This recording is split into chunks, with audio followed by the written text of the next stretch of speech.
In this video, I'm going to show you how to add a person tag using Action Network in N8n step by step.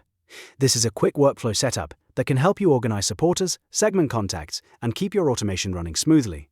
If this tutorial helps you out, make sure to hit the like button and subscribe for more N8n automation guides.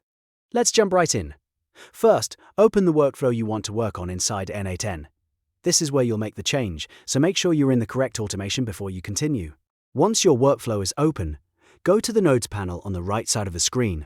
This panel contains all the available integrations and actions you can add to your workflow. In the Search or App list, choose Action Network. After selecting Action Network, look through the available actions and choose Add a Person tag. This is the specific operation you need for tagging a person in your Action Network account. Once the node is added, you can begin configuring it based on what you want to do. Set up the required fields, connect any needed values from previous nodes, and define the tag information you want to apply. You can map the person details and tag values dynamically if your workflow needs to handle different records automatically. Take a moment to double-check your configuration so the right tag is applied to the right person.